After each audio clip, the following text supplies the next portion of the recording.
Can you give us examples of human errors that we can find in the Christian Bible and human errors that we can find in the Muslim text? Yes, absolutely. If I wanted to give you the whole list, I will be talking to you until next week at the same time, but let's do it short.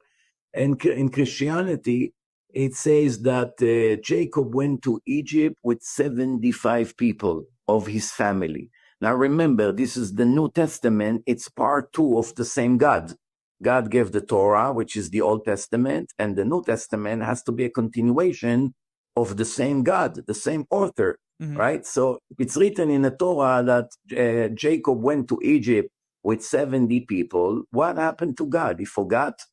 He forgot when he gave part 2 that Jacob went to Egypt, 70 people, he became 75. That's one example. Another example, in Act 7 in Christianity, it's written that the cave of Abraham, Isaac, and Jacob, which we all know it's in Hebron, it's written in the Torah, it's written in all the Jewish books, it's written in the Talmud 2,000 years ago. It's always been in Hebron. Until this moment, people go and pray there every day. Even the Muslims made a mosque there, and even Christians go there. So everybody knows he was always in Hebron, but somehow in part 2, which is the New Testament and the Acts, it says that in the city of Shechem, Nablus, it's a different city. It's just like saying, I'm a messenger of God. God gave me a book. I want all of you to follow my book, and you open the book and see that the Twin Towers collapse in Miami. Every fool will know that that's not the book of God, because God doesn't make such human errors. So here is another example. I'll give you one last one for Christianity, and then we'll move to Islam. It's the New Testament started with description of the genealogy all the way from King David to Joseph the carpenter.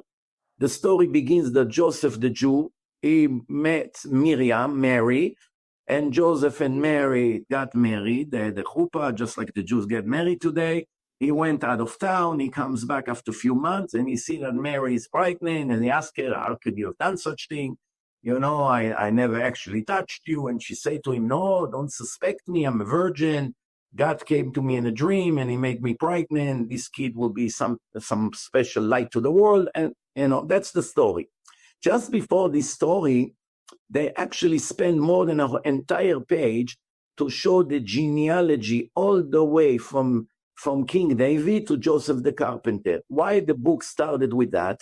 Because in Judaism, which they believe and they adopted, it's written that the Messiah must be son of David, has to come from the family of King David.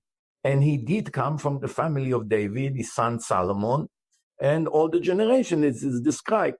So therefore, in order for the people to accept JC as the Messiah, you have to prove that he comes from the family of King David.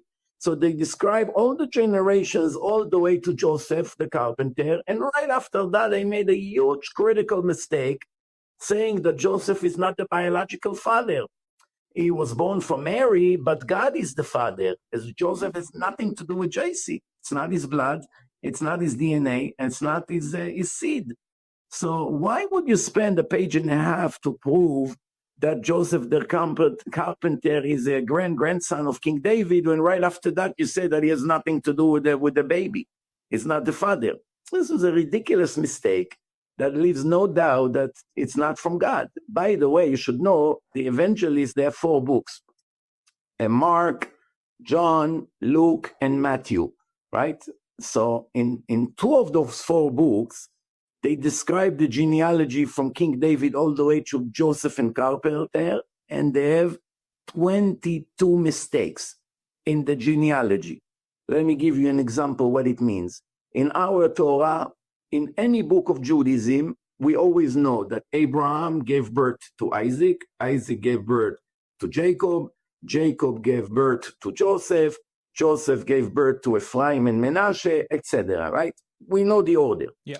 Imagine in a book of Genesis, that's what would be written, and then you go to Deuteronomy, and it would be a complete different order. It would be Abraham gave birth to Ephraim. Ephraim gave birth to Isaac. Isaac gave birth to Joseph. Joseph gave birth to any name, and completely different names, different orders, 22 contradictions, 22 mistakes. What happened to God? He doesn't know the right order all the way from King David all the way to Joseph the carpenter, regardless of the fact that they just contradict themselves and say that Joseph has nothing to do with the newborn.